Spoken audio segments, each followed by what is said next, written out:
Hello everyone, this is Manish Thackeray और आप लोग देख रहे हैं यूजीसी नेट बूस्टर्स। आज की इस पर्टिकुलर वीडियो में हम बात करेंगे इंडस्ट्रियल रिलेशनशिप के बारे में।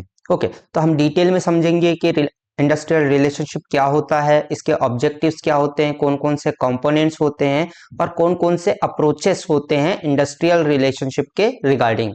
तो वीडियो थोड़ी लंबी होगी, तो एंड तक के बने रहना है आपको। ओके, और यदि आपको यूजीसी नेट पेपर 1 और मैनेजमेंट के नोट्स चाहिए तो आप हमारे ऑफिशियल टेलीग्राम चैनल के साथ में जुड़ सकते हैं। वहां पर आपको फ्री ऑफ कॉस्ट सारे के सारे नोट्स अवेलेबल होंगे।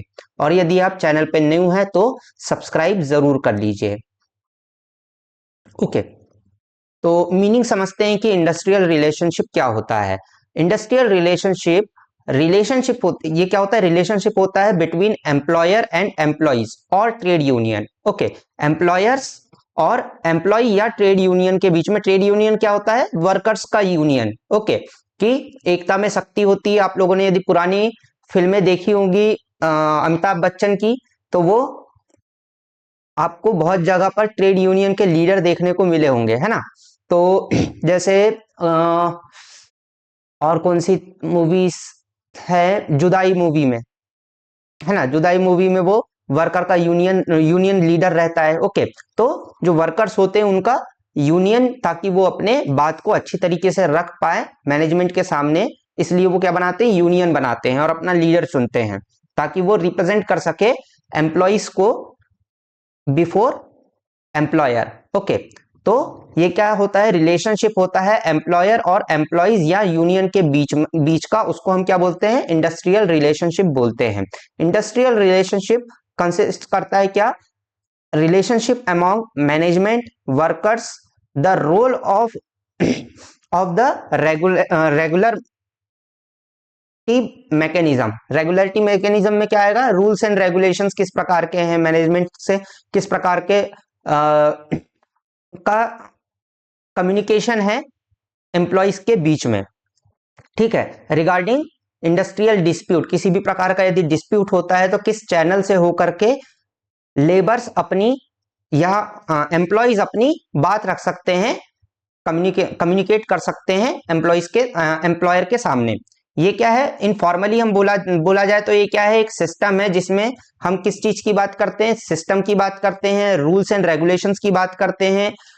हम वो प्रोसेस समझते हैं जिससे यूनियन और एम्प्लॉइज क्या करते हैं? डिस्प्यूट को रिजॉल्व करते हैं। वो सिस्टम जिससे रिवॉर्ड किया जाता है एफर्ट्स ऑफ द एम्प्लॉइज, कि आपका रेम्यूनरेशन किस बेसिस पर दिया जाएगा, आपकी सैलरी किस बेसिस पर दी जाएगी। और ये बताता है कि कोई भी एक पार्टी, चाहे वो एम्प्लॉयर हो या एम्प्लॉय हो, एक दूसरे को एक्सप्लॉइटेशन ना कर पाए। ज्यादातर तो एम्प्लॉयर ही एक्सप्लॉइट करता है क्योंकि उसके पास में इकोनॉमिकल पावर होती है। ओके, तो एक दूसरे को ये एक्सप्लॉइट ना कर पाए, रूल्स एंड रेगुलेशंस हो, फिक्स रूल्स एंड रेगुलेशंस हो, जो कि जिससे क्या चल सके? ऑर्गेनाइजेशन चल सके। ओके,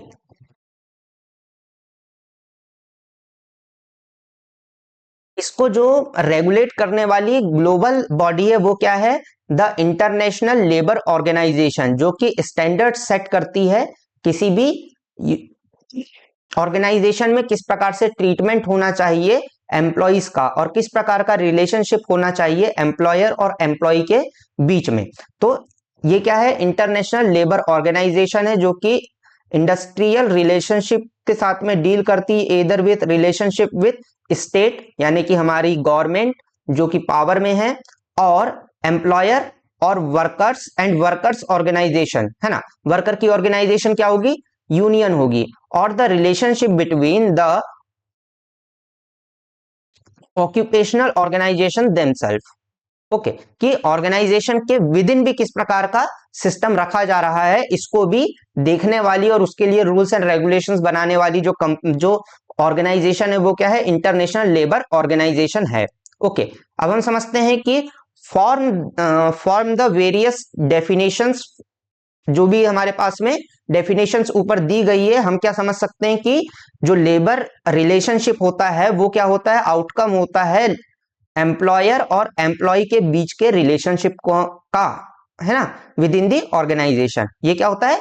एम्प्लॉयर जो कि जॉब दे रहा है, एम्प्लॉय जो कि जॉब कर रहा है, इन दोनों के बीच का रिलेशनशिप कहलाता है आपका ऑर्गेनाइजेशनल रिलेशनशिप, इंडस्ट्रियल रिलेशनशिप। ठीक है, इंडस्ट्रियल रिलेशनशिप क्या फैसिलिटेट करता है? Harmonious relationship among organisation by setting framework for the management and the employees, है ना। ये क्या प्रोवाइड करता है? हार्मोनियस हमारा रिलेशनशिप होना चाहिए ऑर्गेनाइजेशन का और एम्प्लॉइज के बीच में, इसीलिए ये क्या करता है? एक फ्रेमवर्क देता है कि किस प्रकार का रिलेशनशिप होना चाहिए। ओके, इसके बाद क्या है? Industrial relationship is based on mutual compromise and adjustment. ठीक है, म्यूचुअल कॉम्प्रोमाइज और एडजस्टमेंट किसके बीच में होगा? आपके एम्प्लॉयर के बीच में और एम्प्लॉय के बीच में, ताकि दोनों के दोनों क्या कर सके? बेनिफिट प्राप्त कर सके, दोनों को म्यूचुअल बेनिफिट हो, दोनों का एक्सप्लॉइटेशन किसी भी प्रकार से ना हो। ठीक है, इसमें कौन कौन सी चीजें होती है? स्टेट होता है, लीगल सिस्टम होता है जो कि रोल प्ले करता है मेंटेन करने के लिए कॉन्फ्लिक्ट फ्री इंडस्ट्रियल एनवायरनमेंट को। ओके, कौन कौन सी चीजें? स्टेट है मतलब कि गवर्नमेंट है, गवर्नमेंट की बॉडीज है जैसे कि लेबर ऑर्गेनाइजेशन है ना, इंडस्ट्रियल रिलेशनशिप ऑर्गेनाइजेशन है, ट्रिब्यूनल्स है। ये सारे का सारा सिस्टम किस लिए है? ताकि मेंटेन किया जा सके industrial relationship, good relationship between employer and employees. Okay, और कॉन्फ्लिक्ट फ्री एनवायरनमेंट हो इंडस्ट्रीज में। ओके, इसके बाद में क्या है कि जो पार्टीज है, the different parties in the system, well defined roles, सभी का क्या होना चाहिए? वेल डिफाइंड रोल्स होना चाहिए कि मैनेजमेंट का क्या काम है, एम्प्लॉय का क्या काम है और लेबर यूनियन का क्या काम है। ये वेल डिफाइंड रोल्स होने चाहिए ऑर्गेनाइजेशन में, और ये डिफाइन करता कौन है? सिस्टम डिफाइन करता है। ठीक है, फैक्टर्स कौन कौन से होते हैं इंडस्ट्रियल रिलेशनशिप में जिसको हमको स्टडी करना चाहिए? सबसे पहले है इंस्टीट्यूशंस। कौन कौन से इंस्टीट्यूशंस होते हैं इंडस्ट्रियल रिलेशनशिप को मेंटेन करने के लिए? सबसे पहले होती है गवर्नमेंट। ओके, गवर्नमेंट क्या करती है? रूल्स एंड रेगुलेशंस बनाती है कि भैया तुमको वीकली कितने आवर्स काम करना चाहिए? 48 आवर्स गवर्नमेंट की तरफ से बोला गया है कि भाई इतना आप काम करवाओ अपने लेबर्स से। आप 14 साल से छोटे बच्चे को काम पर नहीं रख सकते हैं। ठीक है, आपका आप कोई भी लेबर जो है वो 14 ईयर्स से छोटा नहीं रख सकते हैं, वरना वो चाइल्ड लेबर कहलाएगा। आपको कुछ डिफाइंड चीजें प्रोवाइड करनी पड़ेगी। ठीक है, सोशल आपको सिक्योरिटी प्रोवाइड करनी पड़ेगी अपने रेगुलर एम्प्लॉइज को। ये सारी की सारी चीजें कौन बताता है? गवर्नमेंट बताती है। फिर आता है एम्प्लॉयर, है ना, एम्प्लॉय पार्टी होती है। दूसरा क्या है? Trade unions. उसके बाद आता है यूनियन, फेडरेशंस और एसोसिएशंस, जो कि जैसे हमारे पास में बहुत सारे यूनियंस हैं नेशनल लेवल पर। ओके, जो कि लोगों की बात रखती है। ठीक है, इसके बाद में क्या है? गवर्नमेंट बॉडीज हैं, है ना, कि ट्रिब्यूनल्स है, लेबर कोर्ट है, ये सारे के सारी चीजें हैं। ठीक है, इसके बाद में लेबर कोर्ट्स है और ट्रिब्यूनल्स है, जो कि पार्टी होता है किसका? इंडस्ट्रियल रिलेशनशिप का। इंस्टीट्यूशंस है ये जो कि इंडस्ट्रियल रिलेशनशिप को मेंटेन करती है। इसके बाद में क्या है? कैरेक्टरिस्टिक्स। कैरेक्टरिस्टिक्स क्या होती है इंडस्ट्रियल रिलेशनशिप की? कि रोल ऑफ वर्कर्स क्या, वर्कर यूनियन क्या होगा, एम्प्लॉइज, एम्प्लॉयर के लिए फेडरेशंस कौन कौन सी है, इसके बाद में ऑफिशियल्स कौन कौन से हैं जो कि इस इंडस्ट्रियल रिलेशनशिप को मेंटेन करने के लिए काम आने वाले हैं। ठीक है, इसके बाद में क्या है? इंडस्ट्रियल रिलेटेड ऑफिसर्स कौन कौन से हैं जो कि काम कर रहे हैं, गवर्नमेंट ऑफिशियल्स, और साथ में ऑर्गेनाइजेशन में कौन से ऑफिशियल्स है जो कि लेबर के वेलफेयर के लिए, उनमें कोई कॉन्फ्लिक्ट हो रहा है या उनके कोई किसी इंटरेस्ट की बात नहीं हो रही है तो उसको सुनने के लिए, ग्रेवियांसेस सुनने के लिए ऑर्गेनाइजेशन में कौन है और आउटसाइड ऑर्गेनाइजेशन सिस्टम में कौन है। ठीक है, जो कि मीडिएट कर सके किस चीज को? एडजस्टमेंट को, ग्रेवियांसेस को, जो सुन सके आपके लेबर्स को, और वो point of view of management बता सके लेबर्स को। ओके, तो ये सारे क्या है? कैरेक्टरिस्टिक्स है इंडस्ट्रियल रिलेशनशिप के। इसके बाद में मेथड्स कौन कौन सी होती है इंडस्ट्रियल रिलेशनशिप की? सबसे पहले क्या आती है? कलेक्टिव बार्गेनिंग आती है। कलेक्टिव बार्गेनिंग का क्या मतलब है? कि जो यदि कोई ऐसा डिसीजन है जो कि एम्प्लॉयर्स के फेवर में नहीं है, यदि कोई शिकायत है लेबर्स की, तो वो ऑर्गेनाइजेशन के सामने किस प्रकार से रख सकती है, तो उसके लिए क्या किया जाता है, कलेक्टिव बार्गेनिंग की जाती है। कलेक्टिव बार्गेनिंग का क्या मतलब है कि जो एम्प्लॉइज है उनका कोई रिप्रेजेंटेटिव मैनेजमेंट के रिप्रेजेंटेटिव के साथ में बात करेगा, अपनी बात को रखेगा और बार्गेन करेगा कि भैया आपने जो बोले हो कि भाई हमको 70 घंटे काम करना है हफ्ते में, जो कि इम्पॉसिबल है, इतना तो हम काम नहीं कर सकते हैं। उधर से मैनेजमेंट वाला बंदा कहेगा कि देखो भाई आप ऑन पेपर देख लो कि हमारी इंडस्ट्री जो है वो बिजनेस जो है वो लॉस में जा रहा है, यदि हम प्रोडक्शन नहीं बढ़ाएंगे तो लॉस होते चले जाएगा, और दोनों बार्गेन करेंगे और कहीं बीच में 60 घंटे में जाकर के दोनों बैठ जाएंगे। तो ये क्या कहलाता है, कलेक्टिव बार्गेनिंग कहलाता है। Workers participation in industrial relationship की डिसीजन मेकिंग में किस प्रकार से वर्कर्स की बातें सुनी जाती है, उनको कोई वोटिंग राइट्स दे दिया जाए या उनको उनके रिप्रेजेंटेटिव को मीटिंग में बैठाने का और अपनी बात रखने का मौका दे दिया जाए, ये सारी चीजें कर सकते हैं। ग्रेवियंस रिजॉल्विंग मैकेनिज्म आप किस प्रकार से बैठाल रहे हैं, डिस्प्यूट सेटलमेंट के लिए किस प्रकार का मेजरमेंट हो सकता है, ये सारे के सारे क्या है, मेथड्स हैं इंडस्ट्रियल रिलेशनशिप को लेकर के। कंटेंट्स क्या क्या होते हैं कि आपका पे क्या होगा, वर्किंग आवर्स क्या होगा, लेंथ ऑफ आपका वेजेस कितना होगा, है ना, पर यूनिट कॉस्ट यदि निकाली जा रही है तो उसका क्या वेजेस बनते हैं पर यूनिट में, आपकी वर्किंग कंडीशंस किस प्रकार से प्रोवाइड की जाएगी, मिनिमम आपको क्या वेजेस प्रोवाइड करने हैं, ये सारे के सारे क्या होते हैं, कंटेंट होते हैं इंडस्ट्रियल रिलेशनशिप के। ओके, आई होप कि आपको अंडरस्टैंड होगा। यदि आपको किसी भी प्रकार का कंफ्यूजन है तो आप मुझे कमेंट बॉक्स में बता सकते हैं। इसके बाद में क्या है, ऑब्जेक्टिव्स क्या होते हैं इंडस्ट्रियल रिलेशनशिप के। सबसे पहले तो ऑब्जेक्टिव क्या होता है कि आप लेबर के और यानी कि एम्प्लॉयर के और एम्प्लॉय के इंटरेस्ट को क्या कर सके, रिजर्व कर सके, उनको आप सेव कर सके, है ना। तो सेफगार्ड करना किनके, लेबर आपके वर्कर के और मैनेजमेंट के इंटरेस्ट को, ताकि वो एक दूसरे का एक्सप्लॉइटेशन ना कर पाए। इसके बाद में डेवलप करना और सिक्योर करना म्यूचुअल अंडरस्टैंडिंग को, ताकि गुड रिलेशनशिप बिल्डअप हो पाए प्लेयर्स के बीच में। कौन कौन प्लेयर के बीच में, यानी कि मैनेजमेंट के बीच में और एम्प्लॉय के बीच में। ओके, इसके बाद में क्या है, मेंटेन करना इंडस्ट्रियल पीस और हार्मनी, ताकि कॉन्फ्लिक्ट कम से कम हो। इसके बाद में क्या है, टू आपको क्या इंप्रूव करना है, standard of living of a average worker by providing basic standard amenities. जो भी वर्कर्स काम कर रहे हैं उनके बेसिक जो स्टैंडर्ड ऑफ लिविंग है उसको मेंटेन करना और उनकी स्टैंडर्ड ऑफ लिविंग को इंप्रूव करना। ठीक है, इसके बाद में क्या होता है, increase productivity by minimising industrial conflict and maintaining harmonious industrial relationship.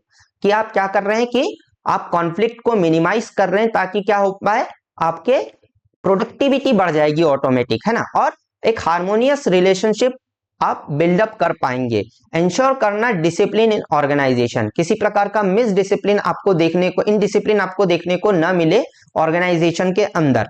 Okay, इसके बाद में क्या है कि इंप्रूव करना है आपको basic framework of management and employ to resolve the their differences. किसी प्रकार का यदि डिफरेंसेस है तो आपको किस प्रकार से उसको मेंटेन करते हैं, उसको रिजॉल्व करते हैं। ठीक है, और हमको क्या करना है, इंप्रूव करना है bargaining capacity of worker through trade union. ठीक है, कि जो वर्कर्स है वो अपने पॉइंट ऑफ व्यू को ज्यादा स्ट्रांगली रख पाए, इसीलिए क्या करना है, हमको यूनियंस को जो है वो स्ट्रांग बनाना है, ट्रेड यूनियंस को स्ट्रांग बनाना है, ताकि वो एज अ बार्गेनिंग टूल जो है वो इस्तेमाल कर सके पावर के सामने, मतलब कि मैनेजमेंट के सामने ज्यादा स्ट्रांगली अपने पॉइंट ऑफ व्यू को रख पाए। इसीलिए क्या करना चाहिए कि हमको आपके ट्रेड यूनियंस को स्ट्रांग बनाना चाहिए। तो ये सारे के सारे क्या होते हैं, ऑब्जेक्टिव्स होते हैं इंडस्ट्रियल रिलेशनशिप के। कौन कौन से डायमेंशंस होते हैं इंडस्ट्रियल रिलेशनशिप के, इसको हम देखते हैं कि किस किस डायमेंशंस में इंडस्ट्रियल रिलेशनशिप काम करता है। सबसे पहले क्या है, लेबर रिलेशनशिप। लेबर रिलेशनशिप का क्या मतलब है कि relationship between union and management, कि ट्रेड यूनियन का आपका लेबर यूनियन का और मैनेजमेंट का किस प्रकार से रिलेशनशिप है। एम्प्लॉयर और एम्प्लॉय के बीच में किस प्रकार का रिलेशनशिप है, यानी कि मैनेजमेंट और एम्प्लॉय के बीच का किस प्रकार का रिलेशनशिप है। ग्रुप रिलेशनशिप किस प्रकार का है, यानी कि जो वर्कर्स के अलग अलग ग्रुप हैं विद इन ऑर्गेनाइजेशन, उनके किस प्रकार से रिलेशनशिप को मेंटेन किया जा रहा है। कम्युनिटी और पब्लिक रिलेशनशिप मतलब कि जो इंडस्ट्री है और जो सोसाइटी है एज अ होल, इन दोनों के बीच में किस प्रकार का रिलेशनशिप है। इसके बाद में promotion and development of healthy labour management relationship, आपको प्रमोट क्या करना है कि मैनेजमेंट और लेबर के बीच में हेल्दी रिलेशनशिप मेंटेन हो। इसके बाद में maintenance of industrial peace, avoiding industrial strikes, है ना, किसी प्रकार का स्ट्राइक ना हो, काम बंद ना हो और पीसफुल रिलेशनशिप मेंटेन हो पाए और डेवलप किया जा सके ट्रस्ट इन यूनियन डेमोक्रेसी, है ना, इंडस्ट्रियल डेमोक्रेसी। इसके बाद में मोस्ट इंपॉर्टेंट है कि अप्रोचेस कौन कौन सी होती है इंडस्ट्रियल रिलेशनशिप की, ये बहुत ज्यादा इंपॉर्टेंट है एग्जाम पॉइंट ऑफ व्यू से। ओके, कि इंडस्ट्रियल रिलेशनशिप की कौन कौन सी अप्रोचेस होती है। अब कैसे देखा जाता है इंडस्ट्रियल रिलेशनशिप को, सबसे पहले क्या है, यूनिटरी अप्रोच। यूनिटरी अप्रोच क्या बोलती है कि हम साथ साथ हैं, है ना, ये क्या बोलती है कि हमको जो भी डिस्प्यूट्स है उसको अवॉइड करना चाहिए इन ऑर्गेनाइजेशन, है ना, कि लेबर और आपके मैनेजमेंट के बीच में किसी भी प्रकार के डिस्प्यूट को क्या किया जाना चाहिए, अवॉइड किया जाना चाहिए। और जो डिस्प्यूट होता है वो किस चीज का रिजल्ट होता है, मिसमैनेजमेंट का रिजल्ट होता है।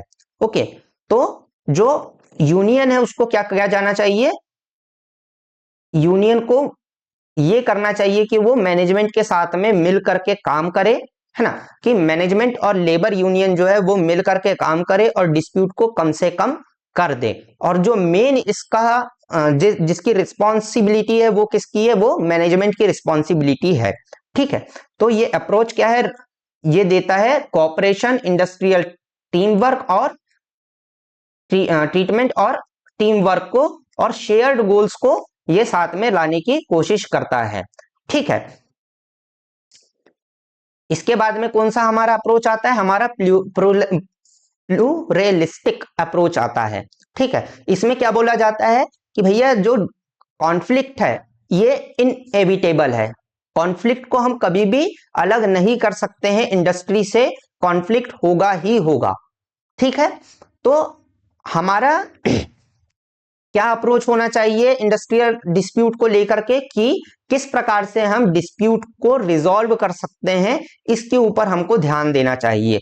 और डिस्प्यूट को किस प्रकार से रिजॉल्व किया जा सकता है, by collective bargaining, conciliation and arbitration. ठीक है, ये तरीके हैं किस चीज के लिए, डिस्प्यूट को खत्म करने के लिए। और मेन ऑब्जेक्टिव क्या होता है कि आपको लीडरशिप स्टाइल और वैल्यू प्रपोजिशंस को क्रिएट करना होता है। ओके, तो ऑर्गेनाइजेशन में डिस्प्यूट जो है वो इनएविटेबल है, ये होंगे ही और इसको रिजॉल्व किया जाना चाहिए। ओके, ताकि हम ऑर्गेनाइजेशन में क्या ला सके, इंप्रूवमेंट ला सके। ऑर्गेनाइजेशन में यदि किसी प्रकार का डिस्प्यूट हो रहा है तो वो पॉजिटिव है ऑर्गेनाइजेशन के लिए, क्योंकि इससे हम इंप्रूवमेंट ला सकते हैं ऑर्गेनाइजेशन के अंदर। ये कौन कहता है, प्लूरलिस्टिक अप्रोच कहता है, जो कि यूनिटरी अप्रोच के ठीक उल्टा है। ठीक है, हम क्या बात करते हैं इसमें कि जो कॉन्फ्लिक्ट होते हैं between management and employees are rational, है ना, वो तार्किक होते हैं, दिमाग लगा के होते हैं और इनएविटेबल होते हैं, इसको हटाया नहीं जा सकता है। यूनियन जो है वो बैलेंस लाती है power between management and employees, जो यूनियंस होती है वो बैलेंस क्रिएट करती है, बैलेंस ऑफ पावर लाती है मैनेजमेंट और एम्प्लॉयज के बीच में।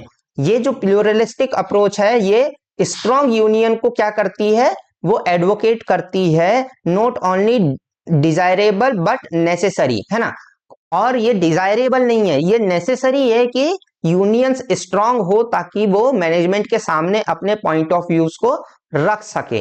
ठीक है, और ये सारा कुछ क्यों होता है, सोशल इंटरेस्ट के लिए होता है, फॉर द एम्प्लॉय, क्योंकि यदि डिस्प्यूट्स होंगे तो ऑटोमेटिक हम इंप्रूवमेंट लेकर के आएंगे ऑर्गेनाइजेशन के अंदर। ओके,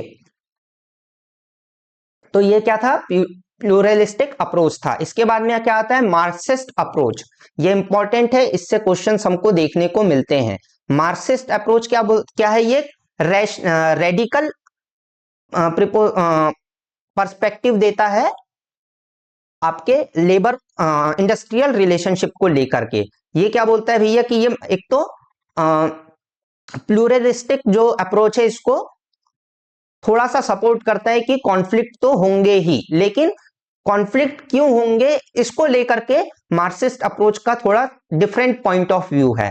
ठीक है, जो मार्क्सिस्ट अप्रोच है वो किस चीज के ऊपर फोर्स देती है, ये देती है आपके इकोनॉमिकल डाइवर्सिटीज के ऊपर, है ना, कि इकोनॉमिक्स के कारण सारा का सारा जो कॉन्फ्लिक्ट है वो पैदा होता है।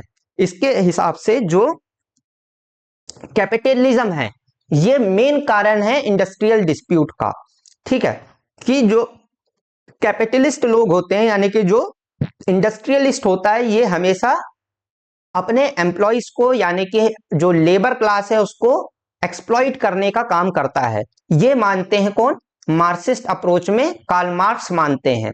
ठीक है, और इसका मेन कारण क्या है, क्लास डिफरेंस है ना। इस चीज को आपको याद रखना है कि इंडस्ट्रियल डिस्प्यूट का मेन कारण क्या है, class difference between management and the employees. ठीक है, कि जो मैनेजमेंट है वो अपर क्लास से आता है इकोनॉमिकली और एम्प्लॉइज जो आते हैं वो लोअर क्लास से आते हैं इकोनॉमिकली, इसीलिए जो अपर क्लास है वो लोअर क्लास को एक्सप्लॉइट करता है। ये सीधा सीधा कहना है किसका, मार्क्सिस्ट अप्रोच का कहना है।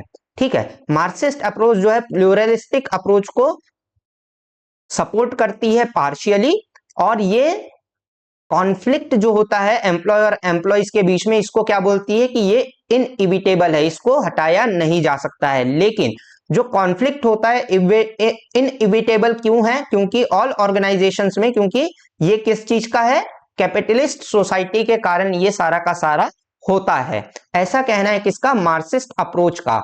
ओके, इनके हिसाब से जो रिलेशनशिप होता है वो किस कारण से होता है, क्लास कॉन्फ्लिक्ट के कारण होता है सारा का सारा डिस्प्यूट। और ये क्या कहते हैं, फोकस करते हैं type of society in which the organisation functions. Okay, ये क्या कहते हैं कि भाई जब तक के आपकी सोसाइटी जो है वो कैपिटलिस्ट रहेगी आपको इस प्रकार के डिस्प्यूट्स देखने को मिलेंगे। और इसका सॉल्यूशन जो उन्होंने दिया है वो क्या दिया हुआ है, दिया है इनने सोशल सिस्टम के ऊपर, है ना। सोशलिस्ट हमारी सोसाइटी होनी चाहिए। ठीक है, समाजवाद को इनने आगे रखा है। ठीक है, पूंजीवाद के बदले हम यदि समाजवाद लाएंगे तो आपके क्लास कॉन्फ्लिक्ट ऑटोमेटिक रिजॉल्व हो जाएंगे और उसके कारण लेबर जो डिस्प्यूट्स होते हैं, इंडस्ट्रियल डिस्प्यूट्स जो होते हैं वो रिजॉल्व हो जाएंगे। ऐसा कहा है किसने, कार्ल मार्क्स ने इन मार्क्सिस्ट अप्रोच।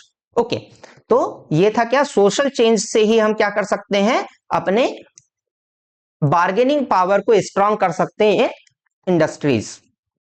दूसरी अप्रोचेस कौन कौन सी है, वो है psychological approach, sociological approach, human relationship approach, socio ethical approach, Gandhian approach और सिस्टम अप्रोच। ठीक है, इनको भी हम ओवरव्यू कर लेते हैं कि ये व्यूज कौन कौन से हैं, इंपॉर्टेंट है हमारे एग्जाम पॉइंट ऑफ व्यू से। सबसे पहले क्या है, socialistic approach of industrial relationship. ये क्या बोलते हैं, साइकोलॉजिकली क्या बोलते हैं कि भाई हमेशा कॉन्फ्लिक्ट रहेगा किसके बीच में, मैनेजमेंट के बीच में और एम्प्लॉइज के बीच में। ये साइकोलॉजिकली क्या है, प्रूवन है। तो जो ये अप्रोच है वो क्या बोलती है कि relationship between the different perspectives. क्यों, क्योंकि जो मैनेजमेंट का पर्सपेक्टिव होगा और जो एम्प्लॉइज का पर्सपेक्टिव होगा वो क्या होगा, बिल्कुल अलग अलग होगा। ठीक है, एम्प्लॉयर का क्या पर्सपेक्टिव होगा कि भाई मुझे गोल कंप्लीट करने हैं अपने ऑर्गेनाइजेशन का ग्रोथ चाहिए, मुझे सेल्स बढ़ानी है, मुझे ये करना है, मुझे वो करना है। एम्प्लॉइज का क्या पॉइंट ऑफ व्यू होता है कि भाई मुझे 9 बजे से लेकर के 6 बजे तक के काम करना है और अपने घर जाना है, मुझे छुट्टी पे जाना है, मुझे घर खरीदना है, मुझे कार खरीदना है। ठीक है, तो एम्प्लॉइज का पॉइंट ऑफ व्यू और एम्प्लॉयर्स का पॉइंट ऑफ व्यू क्या होता है, साइकोलॉजिकली ये दोनों बिल्कुल अलग अलग चीजें सोचते हैं। इसीलिए हमको कॉन्फ्लिक्ट देखने को मिलता है मैनेजमेंट के अंदर और हमको कॉन्फ्लिक्ट देखने को मिलता है इंडस्ट्रीज में। तो इन दोनों बॉडीज को क्या करना चाहिए, मिनिमाइज करना चाहिए अपने इश्यूज को bye coming in a same page. ठीक है, तो डिफरेंट पर्सनैलिटीज और इस स्टोरीज जो इंटर ग्रुप और इंटरपर्सनल जो रिलेशनशिप होता है वो क्या होता है, फ्यूल करता है इंडस्ट्रियल डिस्प्यूट्स को, ये माना जाता है साइकोलॉजिकल अप्रोच में। ठीक है, इसके बाद में क्या है, सोशियोलॉजिकल अप्रोच। सोशियोलॉजिकल अप्रोच क्या बोलता है कि this approach consist the industry as a social system. क्या बोलता है कि जो हमारा इंडस्ट्री वो है वो भी क्या है, एक सोशल सिस्टम है, सोसाइटी का एक पार्ट है। और ये बिलीव करता है क्या कि industries individuals are closely influenced by social factors that impact the individual's life in society। क्या बोलता है कि भाई जो इंडस्ट्रियल रिलेशनशिप है ये भी एक सोसाइटी का पार्ट है, और इंडिविजुअल का जो सोशल फैक्टर्स है, जो सोसाइटी के फैक्टर्स है वो इन्फ्लुएंस करते हैं इंडस्ट्रियल रिलेशनशिप को। सोसाइटी के जो नॉर्म्स होंगे, सोसाइटी के जो बिलीफ सिस्टम होगा वही उतर करके आएगा किसमें, इंडस्ट्रियल रिलेशनशिप में भी वही उतर करके आएगा। सोशल जो इंडस्ट्रियल सिस्टम होता है उसको क्या समझा जाता है, यहाँ ओपन सिस्टम समझा जाता है, जिस पर सोसाइटी का असर पड़ता है, सोसाइटी के नॉर्म्स, सोसाइटी सोशल कंडीशंस क्या है, एजुकेशनल कंडीशंस क्या है, ये सारे के सारे सिस्टम जो है वो इंडस्ट्रियल रिलेशनशिप को इन्फ्लुएंस करते हैं। ऐसा माना जाता है किसमें, आपके social approach of industrial relationship में। यदि सोसाइटी में हार्मनी है, सोसाइटी में इक्वलिटी है, तो ऑटोमेटिक वो आपके इंडस्ट्री में भी उतर करके आ जाएगी। और यदि किसी प्रकार की इनइक्वलिटी है सोसाइटी में किसी प्रकार का ऑपरेशन है, तो वही चीज आपके इंडस्ट्रियल रिलेशनशिप में भी उतर करके आ जाएगी। ये मानता है क्या, सोशल अप्रोच। इसके बाद में क्या है, human relationship approach. Human relationship approach क्या बोलता है कि भैया जो एम्प्लॉइज है वो कोई आपके एसेट नहीं है, मतलब कोई आपके ये मशीनरी नहीं है, इसको आप मशीन जैसे ट्रीट ना करें, इंसानों जैसे ट्रीट करें, है ना।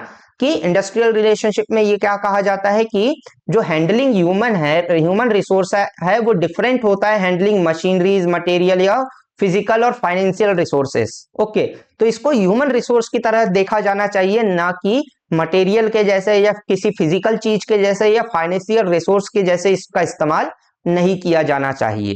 ओके, और ये किस चीज के ऊपर इंफेसाइज करता है, human aspect of human industrial relationship, जहां पर ह्यूमंस की फीलिंग का इन्फ्लुएंस करती है किस चीज में, रिलेशनशिप और behaviour of employees in the organisation.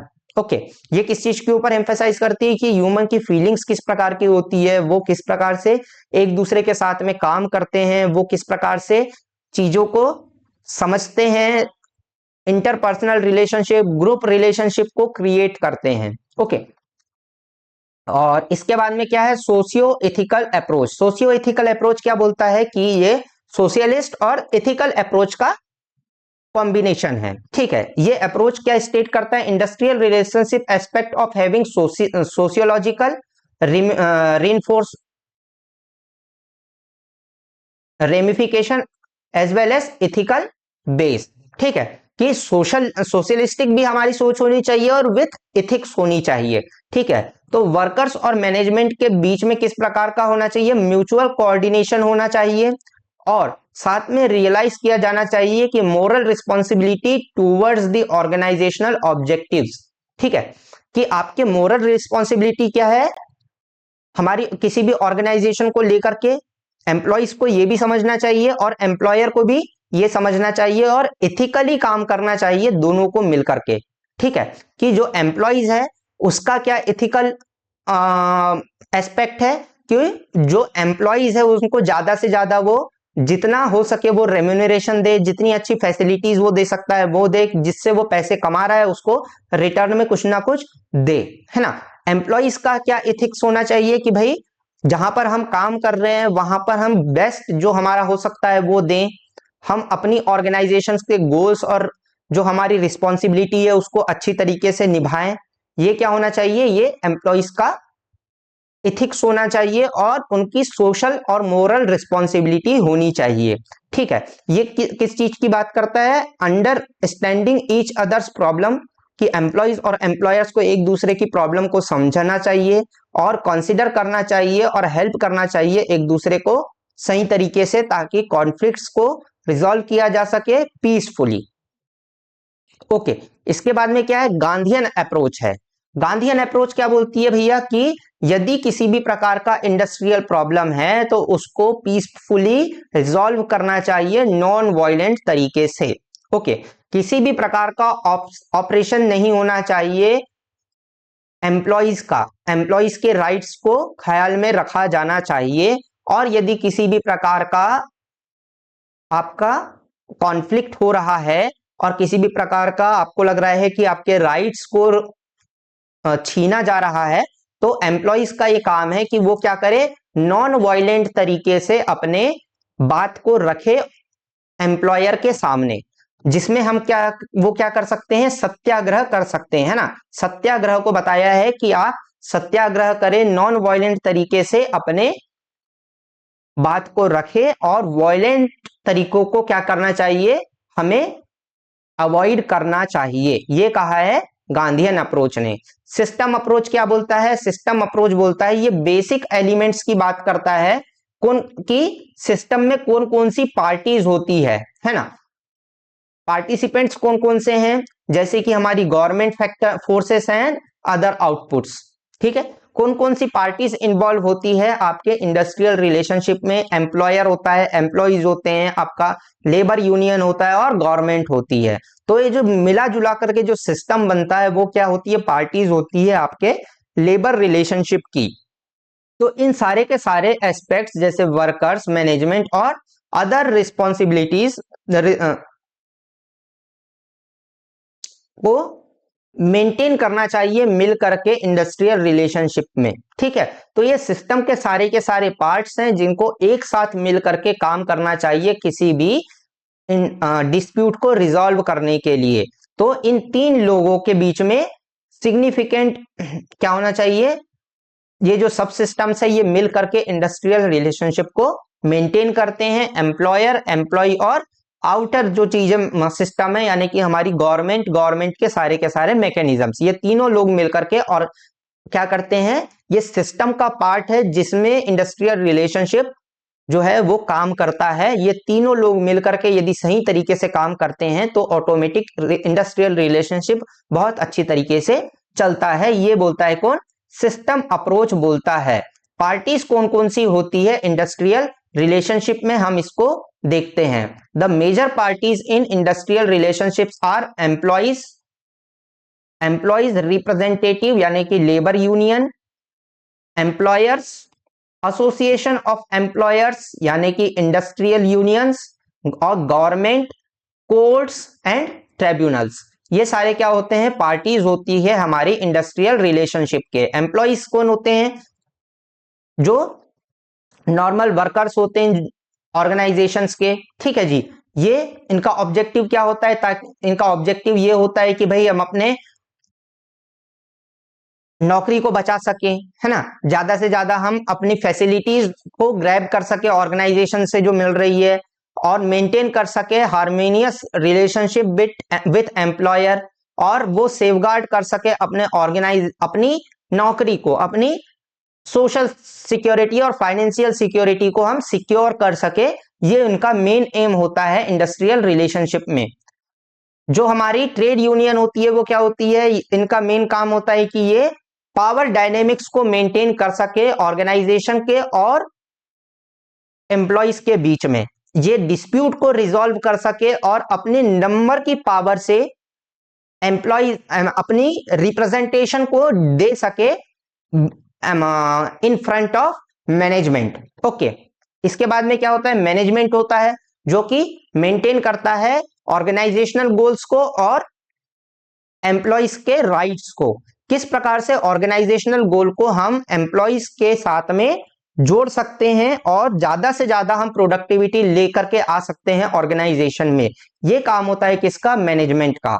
और आखिरी में क्या होती है? गवर्नमेंट होती है। गवर्नमेंट क्या करती है कि ये रूल्स एंड रेगुलेशंस तय करती है मैनेजमेंट के आपके इंडस्ट्रियल रिलेशनशिप को सही करने के लिए। ये बेसिक फ्रेमवर्क देती है ऑर्गेनाइजेशन को किस प्रकार से चलाया जा सकता है, किस प्रकार से इंडस्ट्रियल मैनेजमेंट को लगाया जा सकता है, क्या वर्किंग एनवायरनमेंट प्रोवाइड करना है एम्प्लॉयज को ताकि वो अच्छे से काम कर सके, और गवर्न करना है कि रूल्स एंड रेगुलेशन सही तरीके से फॉलो हो रहे हैं या नहीं हो रहे हैं।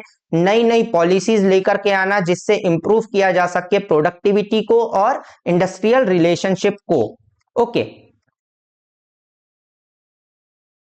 ओके अब हम अगली क्लास में इंडस्ट्रियल डिस्प्यूट को पढ़ेंगे। ये था टोटल हमारा इंडस्ट्रियल रिलेशनशिप के बारे में ओवरव्यू। यदि आपको किसी प्रकार की डाउट है तो आप मुझे कमेंट बॉक्स में बता सकते हैं, और यदि आपको किसी और टॉपिक पर वीडियो चाहिए तो भी आप मुझे कमेंट बॉक्स में बता सकते हैं। Thank you.